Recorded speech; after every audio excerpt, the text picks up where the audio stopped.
Good morning, students. Today we are going to discuss the rest part of your chapter number 4, that is Ethics and Safety Measures in Computing. Last class we discussed till cyberbullying. Today we are going to discuss phishing, hacking, spamming, individual right to privacy, and software piracy. So let's start with this part. So first one is your phishing. Phishing is a cybercrime where an email is sent to a person misguiding him or her to believe that it is from a trusted organization. The individual is asked to update his or her personal details such as user ID, password, transaction, password, and credit card details. So I am just giving you small example so that you can understand. So sometimes we are getting a mail that you have owned 10 lakh rupees or 1 crore rupees. For getting this money, you have to fill the form. You have to submit the some kind of amount. You have to give your credit card details. This kind of messages or this kind of mails we are getting after clicking on that link where they are just asking to do this. So what are the guidelines to prevent this? Don't open emails from unknown senders. If you don't know the person who is sending the mail, then don't open that mail.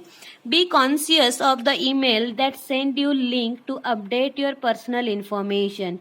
If you are getting any kind of link where they are asking for your personal information, then first you search that whether the person is from the trusted organization or not.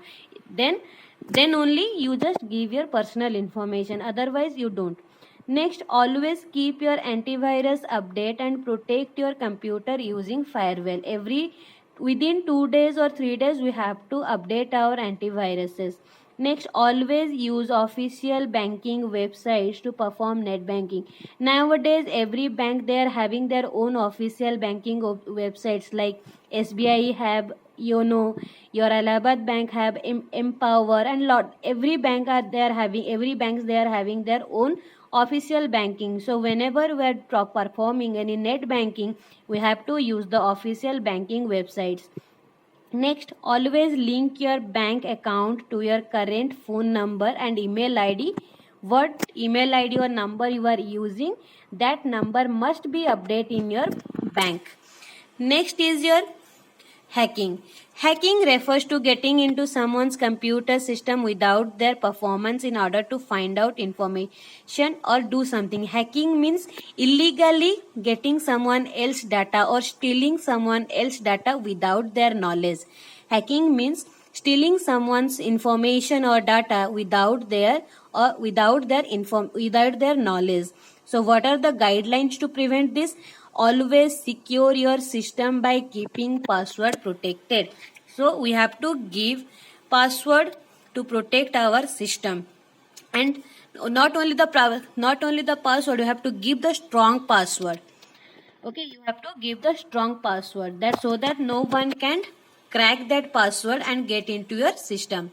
So next is your keep antivirus always update in your system. Yes, every with as previous I told you, within 2 or 3 days you have to update your antivirus. Never share your credit card or debit card details or debit card pin on a website. So sometimes we are getting the link like that you have to give your credit card details, debit card details, and credit card pin on the website. So never do these things.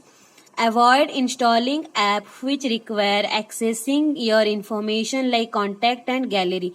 So these things happen now in Android. When we are installing any application, it's drop a notification that this application wants to access your contacts, this app wants to access your gallery. There are two options. First one is a deny and allow. Always deny that option, deny that notification. Next, keep changing your password daily. Not daily, within 6 months or 1 year you have to change your password and give a strong password. Next is your spamming. So spams are unwanted mails that are received in bulk from unknown sources. Spam mails are mostly advertising mails. Spam can sometimes include phishing mails too. So this, what is the spam? There is a question that what is the difference between spamming and phishing. So spams are unwanted mails that are received in bulk. Bulk means the person who is sending the mail, they just added multiple email ID and sending them. So what they contain? They mostly contain advertising like lucky draw types or something. They just give these things, just scratch and win the iPhone, scratch and win the, you will get this kind of items. These things we are getting in the spamming. Spam sometimes include phishing mails too. Yes, spam sometimes include phishing mails too, like you have won 1 crore rupees or 10 lakh rupees. Like in your Tarak Mehta Ka Ulta Chashma, there is a episode on video that he got a mail. He won 1 crore rupees, that for getting that amount he has to deposit first 50,000 rupees, then 75,000 rupees. Then after he after came to know that it's a fraud. So next is a guideline. So you have to how to prevent the spamming. Avoid giving your email address to website unless it is mandatory. So try to avoid giving your email address to any website. If it's compulsory to give, then only you give. Otherwise, try to avoid this. Don't reply to any spam. Sometimes you are getting mails from unknown persons, so no need to reply them. Avoid reading mail from unknown source and delete them. Okay, for if you are reading, suppose sometimes we are just opening any mail, you read it and delete that mail. Don't click on any links from unknown person or unknown email. There sometimes the links are given, they are saying that click on this link, then you will get the information and all. Then only you just don't open any links with. If you don't know that email address or you don't know the email ID, then don't open any link. Next is your individual right to privacy.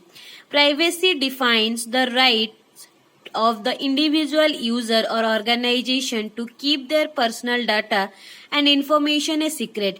Yes, every person or every companies, they want their data or information to be kept in secret. No one wants to leak their information or data. Most people want that their personal information should not be monitored by others without their consent. Yes, without our knowledge, we don't want anyone to monitor our data or information. The present information technology enable people to monitor and collect personal data without the individual's consent.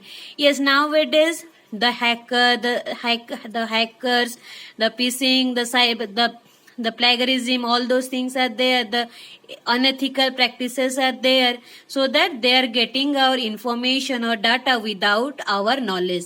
Privacy hindrance come into picture when personal information of an individual is used or shared without his or her what this the privacy measures comes to our knowledge when someone else are using our information or data without our knowledge. Use of the internet and certain apps can affect the privacy of an individual's data. Yes, sometimes the applications are also having the viruses. Some hackers are also sending the links to download these applications. They just, if we are clicking on the application or we are installing that application, we are giving the opportunities to the hacker to get into our systems and destroy our data and information or use our data or information. So what are the guidelines to protect privacy? Never share your login details with anyone. Yes, login details means user ID and password. Never give your user ID password to anyone. Never share your personal information on any website. Yes, don't share your personal information on any website. If it is compulsory to give, then only you have to provide. Otherwise, don't provide your personal information on any website. Always set the privacy of your social networking account. Yes, nowadays on the social networking accounts, we are having the privacy setting like friends, only me, public, friends of friends. Then you have to choose your privacy, that what privacy you want. Always install antivirus software and firewall to protect your system and data stored in it. Yes, first of all you have to install your antivirus in your system so that you can update and protect the privacy. Always keep your system password protected. Yes, every time you have to give password to your systems. Always enter your personal information only on official sites. Yes, if they are asking for the personal information, first you check that whether it's the official site or not. If it is the official sites, then only you provide your personal information. Otherwise, don't provide your personal information. Don't click any link received from an stranger. That in previously also I told you, like spamming. Don't click any link. If you don't know the person who is sending the mail, don't click on the link. So next is your software piracy. Software piracy refers to illegal copying of software for the purpose of distributing or sell. Yes, suppose we are having it is the most common and widely spread from the computer crime. This is because most user prefers to use pirated copies rather than spending money on buying softwares. So what is software piracy? Software piracy means making a duplicate copy of the original software. Making a duplicate copy of the original software.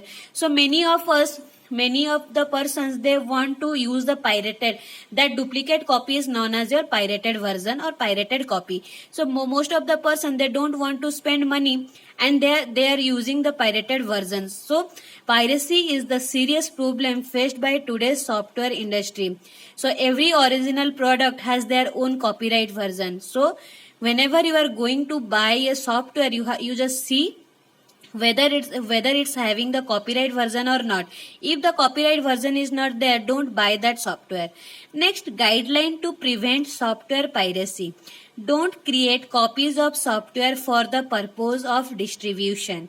Yes, we don't have to make the duplicate copy of the software for the making money or for the distribution. Like sometimes before releasing the movie, we got the CDs, the pirated CDs from the different distributors. So like this, always buy a licensed CD from a renowned seller and avoid using CDs. Next, always use a licensed software instead of pirated software. I already told you that every software has their own copyright version. Whenever you are buying any software, you have to see whether it's having the copyright versions or not. If it's not having, then don't buy this. Download the freely available softwares online from the official websites. Yes, nowadays we are having the freely available softwares in the like Google Play Store. Lots of applications are there where we are getting the free softwares. Then we have to download the free softwares. So today we discussed till software piracy. The next class, the rest of the part we will discuss. Thank you, students.